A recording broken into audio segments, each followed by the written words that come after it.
ओम श्री परमात्मने नमः। श्रीमद्भगवद्गीता अथ प्रथमोऽध्यायः। धृतराष्ट्र उवाच धर्मक्षेत्रे कुरुक्षेत्रे समवेतायुत्सवः मामकाः पांडवाश्चैव किम कुर्वत संजय। धृतराष्ट्र बोले, हे संजय, धर्म भूमि कुरुक्षेत्र में एकत्रित युद्ध की इच्छा वाले मेरे और पांडु के पुत्रों ने क्या किया। संजय उवाच दृष्टा तु पांडवानीकं व्यूढ़ं दुर्योधनस्तदा आचार्यम उपसंगम्य राजा वचनम ब्रवीत।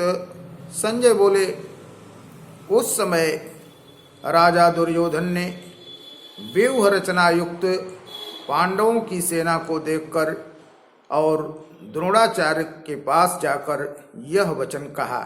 क्या कहा कि पश्यैतां पांडुपुत्राणाम आचार्य महती चमूम व्यूढ़ाम द्रुपदपुत्रेण तव शिष्येण धीमता। कहा कि हे आचार्य, आपके बुद्धिमान शिष्य द्रुपद पुत्र धृष्टद्युम्न द्वारा व्यूहाकार खड़ी की हुई पांडुपुत्रों की इस बड़ी भारी सेना को देखिए। अत्र शूरा महेश्वासा भीमार्जुन समायुधि युधानो विराटश्च द्रुपदश्च महारथः धृष्टकेतुश्चेकितानः काशीराजश्च वीर्यवान् पुरुजित् कुन्तिभोजश्च शैब्यश्च नरपुंगवः युधामन्युश्च विक्रांत उत्तमौजाश्च वीर्यवान् सौभद्रो द्रौपदेयाश्च सर्व एव महारथाः। कहा कि इस सेना में बड़े बड़े धनुषों वाले तथा युद्ध में भीम और अर्जुन के समान सूरवीर सात्यकी और विराट तथा महारथी राजा द्रुपद, धृष्टकेतु और चेकितान तथा बलवान काशीराज, पुरुजित, कुंतीभोज और मनुष्यों में श्रेष्ठ शैब्य, पराक्रमी युधामन्यु तथा बलवान उत्तमौजा, सुभद्रा पुत्र अभिमन्यु एवं द्रौपदी के पांचों पुत्र,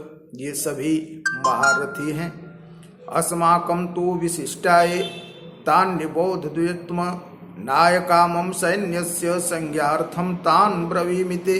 कहा कि हे ब्राह्मण श्रेष्ठ, अपने पक्ष में भी जो प्रधान हैं उनको आप समझ लीजिए। आपकी जानकारी के लिए मेरी सेना के जो जो सेनापति हैं उनको बताता हूँ। भवान भीष्मश्च कर्णश्च कृपश्च समतिंजयः अश्वत्थामा विकर्णश्च सौमदत्तिस्तथैव च। कहा कि खुद आप हैं यानी द्रोणाचार्य और पितामह भीम तथा कर्ण और संग्राम विजयी कृपाचार्य तथा वैसे ही अश्वत्थामा, विकर्ण और सोमदत्त का पुत्र भूरिश्रवा। अन्ये च बहवः शूरा मदर्थे त्यक्तजीविताः नाना शस्त्र प्रहरणाः सर्वे युद्ध विशारदाः। कहा और भी मेरे लिए जीवन की आशा त्याग देने वाले बहुत से सूरवीर अनेक प्रकार के शस्त्रों से सुसज्जित और सब के सब युद्ध में चतुर हैं। अपर्याप्तम तदस्माकं बलम भीष्माभिरक्षितम पर्याप्तम त्विदमेतेषां बलम भीमाभिरक्षितम। कहा कि भीष्म पितामह द्वारा रक्षित हमारी वह सेना सब प्रकार से अजेय है और भीम द्वारा रक्षित इन लोगों की यह सेना जीतने में सुगम है। अयनेश्च सर्वेषु यथा भागम वस्थिताः भीष्ममेवाभिरक्षन्तु भवन्तः सर्व एव हि। इसलिए कहा कि सब मोर्चों पर अपनी अपनी जगह स्थित रहते हुए सब लोग निसंदेह भीष्म पितामह की ही सब ओर से रक्षा करें। तस्य संजयन हर्षम कुरु वृद्धः पितामहः श्रृंगनादम विनुद्योच्चैः शंखम दधमौ प्रतापवान। कौरवों में बड़े प्रतापी पितामह भीष्म ने उस दुर्योधन के हृदय में हर्ष उत्पन्न करते हुए उच्च स्वर से सिंह की दहाड़ के समान गरज कर शंख बजाया। ततः शंखाश्च भैर्यश्च पणवानक गोमुखाः सहसैव्याभ्यहन्यन्त सशब्द तुमुलो भवत। इसके पश्चात शंख और नगाड़े तथा ढोल, मृदंग और नरसिंहे आदि बाजे एक साथ ही बज उठे। उनका वह शब्द बड़ा भयंकर हुआ। ततः श्वेतैर्हैर्युक्ते महत्स्यन्दने स्थितौ माधवः पांडवश्चैव दिव्यौ शंखौ प्रदद्मतुः। इसके अनंतर सफेद घोड़ों से युक्त उत्तम रथ में बैठे हुए श्री कृष्ण महाराज और अर्जुन ने भी अलौकिक शंख बजाए। पांचजन्यम ऋषिकेशो देवदत्तम धनंजय पौंड्रम दद्मौ महाशंखम भीमकर्मा वृकोदरः। श्री कृष्ण महाराज ने पांचजन्य नामक, अर्जुन ने देवदत्त नामक और भयानक कर्म वाले भीमसेन ने पौंड्र नामक महाशंख बजाया। अनंत विजयम राजा कुंती पुत्रो युधिष्ठिरः नकुलः सहदेवश्च सुघोषमणिपुष्पकौ। कुंती पुत्र राजा युधिष्ठिर ने अनंत विजय नामक और नकुल तथा सहदेव ने सुघोष और मणिपुष्पक नामक शंख बजाए। काश्यश्च परमेश्वासः शिखंडी च महारथः दृष्टघुमनो विराटश्च सात्विकिश्चापराजितः द्रुपदो द्रौपदेयाश्च सर्वशः पृथ्वीपते सौभद्रश्च महाबाहो शंखान ददमुः पृथक पृथक। श्रेष्ठ धनुष वाले काशीराज और महारथी शिखंडी एवं दृष्टघुम्न तथा राजा विराट और अजय सात्यकी, राजा द्रुपद एवं द्रौपदी के पांचों पुत्र तथा बड़ी भुजा वाले सुभद्रा पुत्र अभिमन्यु, इन सभी ने हे राजन सब ओर से अलग अलग शंख बजाए। सघोषो धार्तराष्ट्राणाम हृदयानि व्यदारत नभश्च पृथ्वीं चैव तुमुलो व्यनुनादन।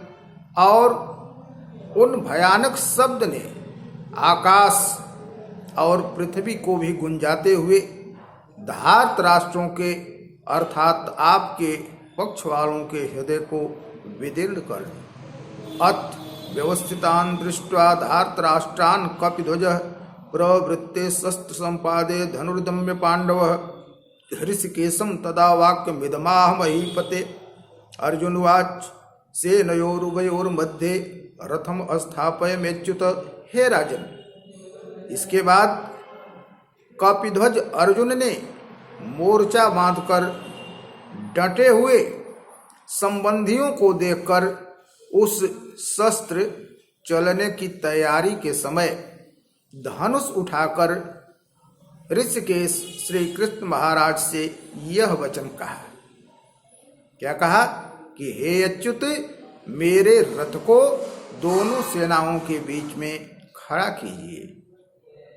यावदेतान ऋच्छेयम युद्धकामान अवस्थितान कैर्मया सह योधम्यम असमिन रण समुद्र में।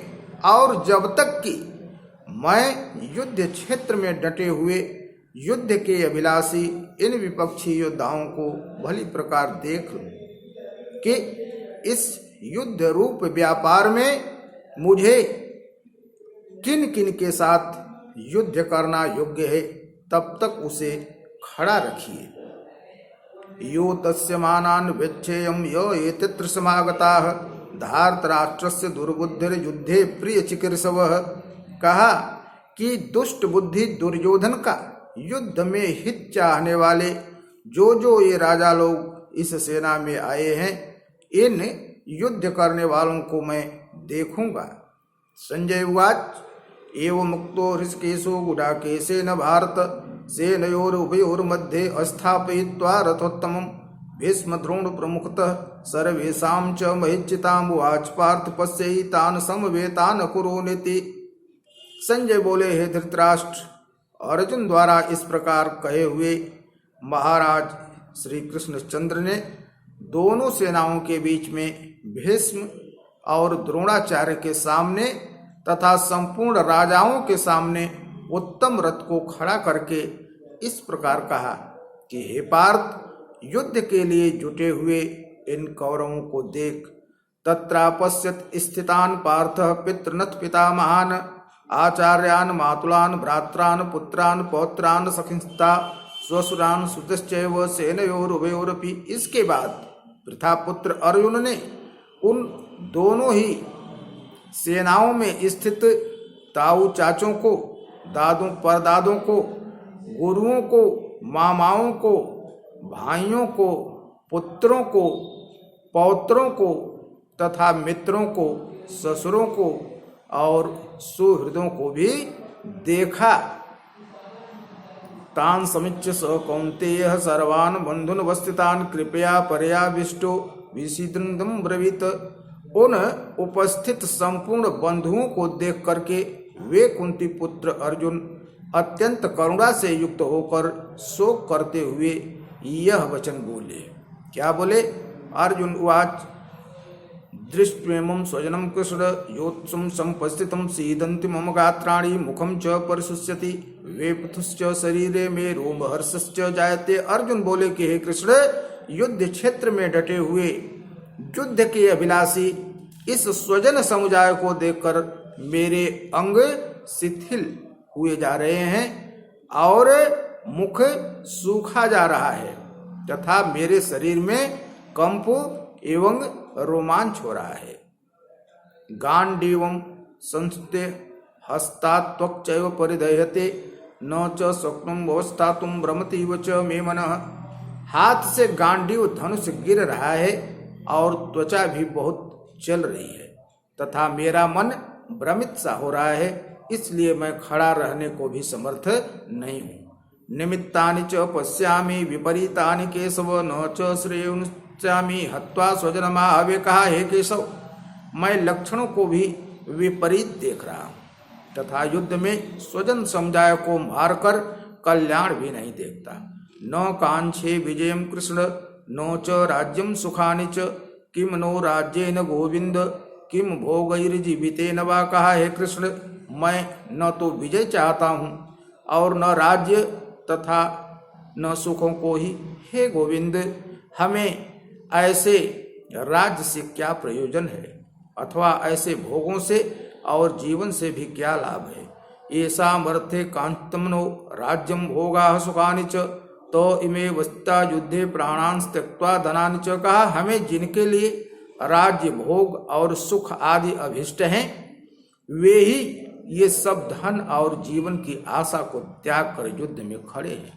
आचार्याः पितरः पुत्रास्तथैव च पितामहाः मातुलाः ससुराः पौत्राः श्यालाः संबंधिनस्तथा गुरुजन ताऊ चाचे लड़के और उसी प्रकार दादे मामे ससुर पौत्र साले तथा और भी संबंधी लोग खड़े हैं। एतान हन्तुमिच्छामि घृतोपि मधुसूदन अपि त्रैलोक्य राज्यस्य हेतोः किम नु मही कृते। कहा, हे मधुसूदन, मुझे मारने पर भी अथवा तीनों लोकों के राज्य के लिए भी मैं इन सबको मारना नहीं चाहता। फिर पृथ्वी के लिए तो कहना ही क्या है। निहत्य धातराष्ट्रानः का प्रीति स्यात् जनार्दन पापमेवा श्रेयदस्मान् हत्वै तानात्तायिनः। का, हे जनार्दन, धृतराष्ट्र के पुत्रों को मारकर हमें क्या प्रसन्नता होगी। इन आतताइयों को मारकर तो हमें पाप ही लगेगा। तस्मान् नरः वयं हन्तुं धार्तराष्ट्रान् स्वबन्धवान् स्वजनं हि कथं हत्वा सुखिनः स्याम माधव। अतएव हे माधव, अपने ही बांधव धृतराष्ट्र के पुत्रों को मारने के लिए हम योग्य नहीं हैं, क्योंकि अपने ही कुटुंब को मारकर हम कैसे सुखी होंगे।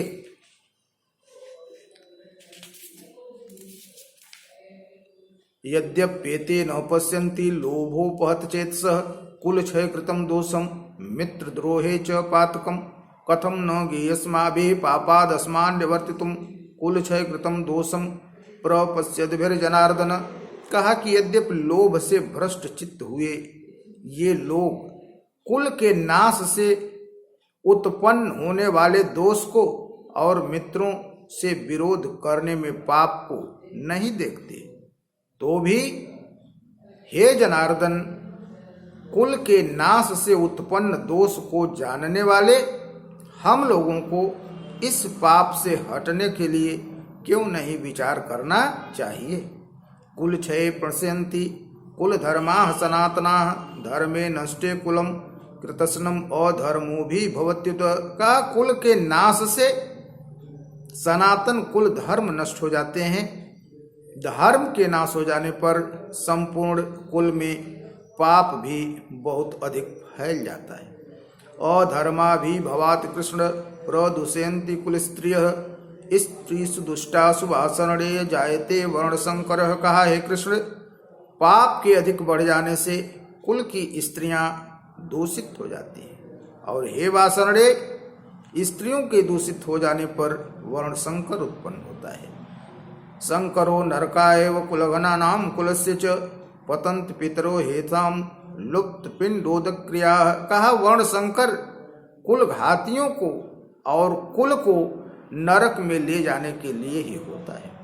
लुप्त हुई पिंड और जल की क्रिया वाले अर्थात श्राद्ध और तर्पण से वंचित इनके पितर लोग भी अधोगति को प्राप्त होते हैं। दोषैः एतैः कुलघ्ना नाम वर्ण संकर कारकैः उत्साद्यन्ते जाति धर्माः कुल धर्माश्च शाश्वतः। इन वर्ण संकर कारक दोषों से कुल घातियों के सनातन कुल धर्म और जाति धर्म नष्ट हो जाते हैं। उत्सन्न कुल धर्माणाम मनुष्याणाम जनार्दन नरके नियतम वासो भवतीत्यनुशुश्रुम। कहा हे जनार्दन, जिनका कुल धर्म नष्ट हो गया है ऐसे मनुष्यों का अनिश्चित काल तक नरक में वास होता है, ऐसा हम सुनते आए।